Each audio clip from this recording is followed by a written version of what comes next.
vote sans issue s'inscrit dans une tradition de publication des chroniques électorales. Donc c'était vraiment une tradition au CEVIPOF. À chaque fois, il y a un qualificatif du vote qui résume de façon un peu emblématique, on va dire, la caractéristique de l'élection. Donc on a eu par exemple en 2012, année où François Hollande a été élu, le vote normal. Ensuite on a eu en 2017 le vote disruptif, c'était l'élection de Macron. Et puis nous avons eu en 2022 réélection de Macron, le vote clivé. Et cette fois-ci, effectivement, le vote sans issue pour des élections qui ne sont pas l'élection présidentielle, mais qui sont un enchaînement tout à fait inédit sous la Ve République, d'élections européennes suivies d'une dissolution de l'Assemblée nationale et d'élections législatives anticipées. Et donc vote sans issue, pourquoi ? Parce que au sortir de cette séquence électorale, c'est plutôt des impasses au niveau d'une absence de majorité claire à l'Assemblée nationale, qui se sont imposées, des impasses aussi, ou en tout cas des lenteurs très importantes dans la nomination du gouvernement, puis des gouvernements successifs. Il y a aussi dans le titre de l'ouvrage un clin d'œil à une théorie issue de la sociologie électorale américaine, puisqu'en fait, en anglais, l'issue, ça veut dire l'enjeu. Et dans les théories explicatives du comportement électoral, on parle parfois d'un vote sur enjeu, quand une question a prédominé la campagne électorale et qu'on pense que les électeurs ont pu, sous l'effet des propositions des formations politiques ou des candidats, se faire une idée et vouloir trancher avec leur vote une grande question de politique publique en particulier. Là, on a un incroyable paradoxe. On a une multiplicité d'attentes des électeurs, de questions qui se posent, le pouvoir d'achat, la question de l'immigration, la question de la sécurité intérieure. Et l'enchevêtrement des élections européennes avec des élections législatives, le très court laps de temps qui a séparé ces deux élections, au fond, n'a pas permis aux électeurs de voir très clair. Et ils n'ont vu dans cette séquence électorale à la fois que beaucoup de confusion. Et l'enjeu qui est devenu, au deuxième tour des élections législatives, le front républicain, n'est pas en même temps un enjeu de politique publique. Donc ça explique le vote sans issue, c'est-à-dire les élections législatives n'ont pas permis de trancher clairement la question de quel est le grand choix de politique publique qui s'est imposé dans ces élections. Mais alors les chiffres marquants. Alors, il y a un certain nombre de chiffres marquants. Si on veut partir un peu du tout début de cette séquence électorale, il faut quand même partir des élections européennes et de ce qui s'est passé aux élections européennes. Aux élections européennes, on a un certain nombre de données très marquantes qui montrent l'écrasante victoire du Rassemblement national, qui entre les élections européennes de 2019 et 5 ans plus tard, celles de 2024, gagne 2,5 millions de votes, ce qui est un bond très très très impressionnant et qui explique une partie de ce qui s'est passé par la suite. Si on regarde les résultats des élections européennes dans les circonscriptions des élections législatives, dans 305 de nos 577 circonscriptions, la liste portée par Jordan Bardella aux élections européennes est au-dessus de sa moyenne nationale qui était déjà de près de 32%. Donc on voit là une dimension très impressionnante. Du côté des élections législatives, on a un certain nombre de données qui montrent aussi la très impressionnante dynamique du phénomène Bardella. Grâce à l'enquête électorale sur laquelle le CEVIPOF s'est appuyé, on peut suivre entre le printemps de 2022 et le printemps de 2024 la dynamique de Jordan Bardella dans l'opinion, le nombre de personnes qui ont un jugement et qui émettent un jugement positif sur lui. Il va gagner plus de 20 points de jugement positif en moins de 2 ans, ce qui est quand même assez impressionnant dans l'électorat des Républicains. Dans l'électorat du Rassemblement national, il fait un bond encore beaucoup plus important.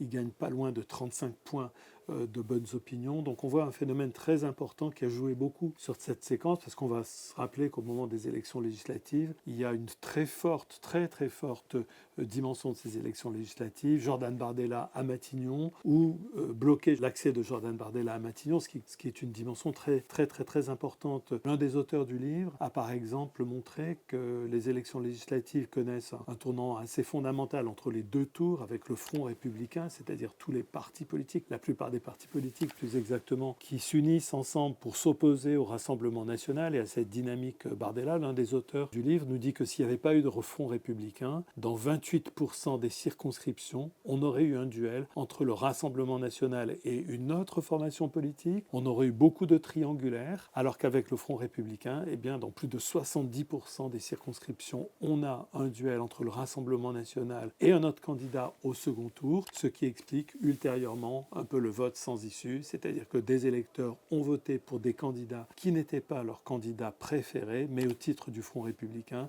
et ça a généré une situation, on va dire, de grande confusion sur l'interprétation des résultats des élections législatives par le corps électoral, mais aussi par le chef de l'État.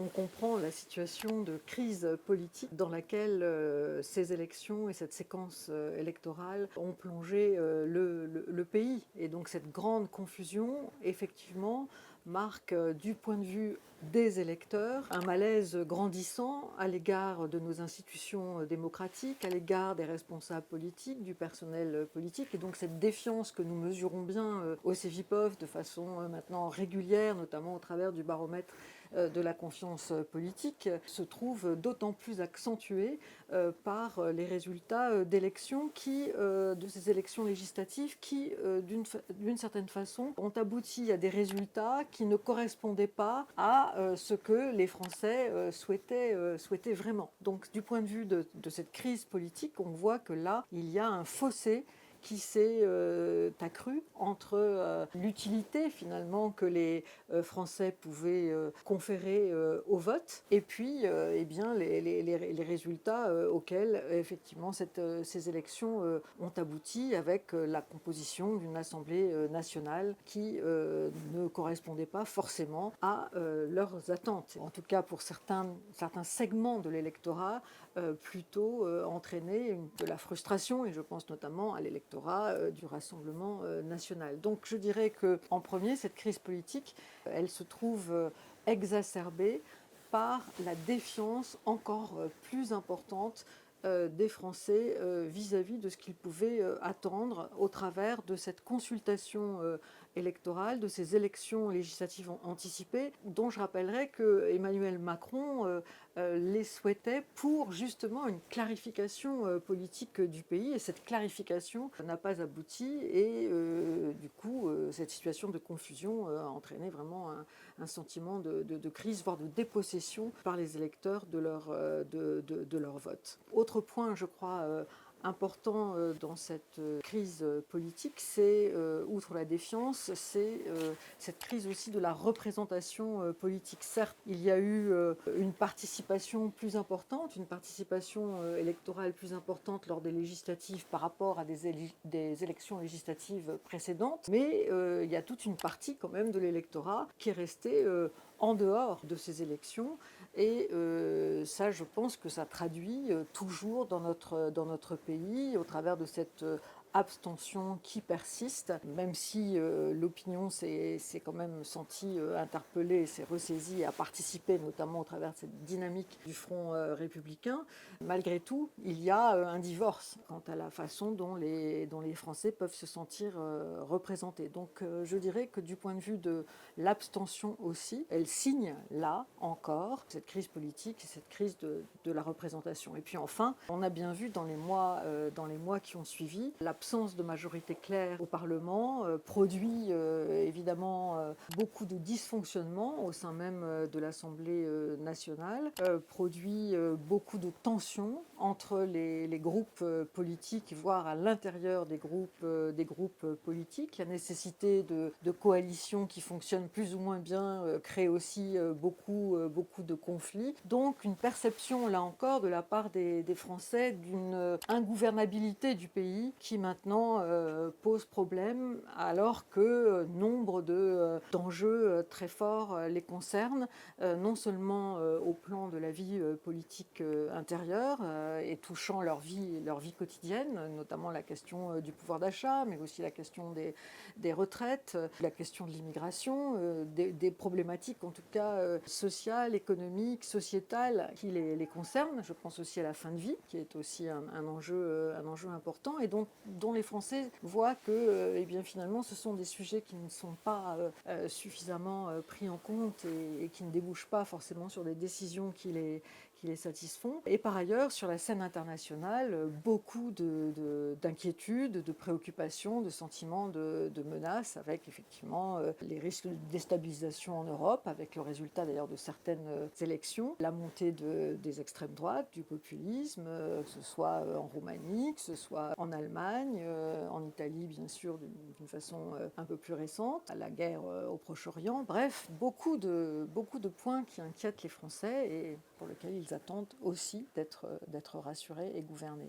On pourrait dire qu'il y a presque deux grandes manières de voir ce qui est arrivé et ce vote sans issue. Il y aurait une première façon, ce serait de considérer que c'est une parenthèse. C'est une difficulté, une situation d'impasse, d'absence d'issue, mais c'est qu'un mauvais moment à passer, c'est une parenthèse, que tout va revenir dans l'ordre. Avec la séquence électorale de 2027, qu'Emmanuel Macron quittant la scène présidentielle, ça va redistribuer les cartes à nouveau, que la grande confrontation de 2027 va permettre de clarifier les grands choix de politique publique qui n'ont pas été tranchés par ces élections de 2024 et qu'au fond le système va retrouver un modus vivendi comme avant. Et puis une deuxième lecture qu'on pourrait faire, moi c'est plutôt celle que je fais, qui est que ce qui s'est passé en 2024, plutôt qu'être simplement simple parenthèse, c'est beaucoup plus un symptôme d'une crise beaucoup plus structurelle, beaucoup plus systémique du système démocratique français. On voit qu'il y a de multiples demandes qui sont issues de la société civile pour plus de démocratie directe, les référendums, pour plus de consultations citoyennes. Il y a différentes attentes qui ne sont pas satisfaites. Ça vient d'être rappelé, le pouvoir d'achat, l'immigration, la sécurité intérieure, le politique qui semble presque incapable aujourd'hui de donner des réponses simples à des questions que tout le monde se pose, à des problèmes qui préoccupent beaucoup.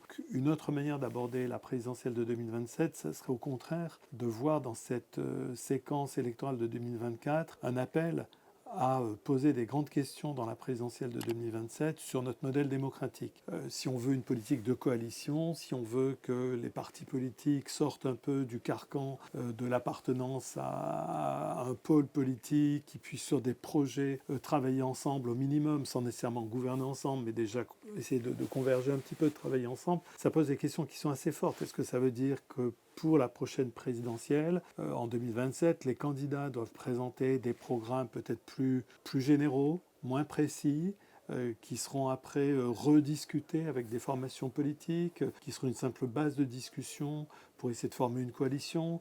Est-ce que le programme des candidats à l'élection présidentielle de 2027, ça sera au contraire, une fois validé par le suffrage universel, que ça sera le périmètre au sein duquel une discussion d'une éventuelle coalition doit se former? Voilà, c'est pas des questions anecdotiques, c'est vraiment des questions très très très importantes, parce que si on ne répond pas si on répond pas à ces questions, on va se retrouver très vite dans les mêmes problèmes que ceux qu'on a connus, c'est-à-dire une personnalité est élue en 2027 sur son programme politique, elle arrive à l'Élysée en disant moi j'ai été élu pour appliquer mon programme, mais sauf qu'elle a été élue au second tour sur un programme de premier tour, que des électeurs de second tour n'ont pas nécessairement validé la totalité du programme de premier tour, et qu'on retrouve là la machine à produire de la défiance politique, de la frustration, de l'insatisfaction et du sentiment d'impasse.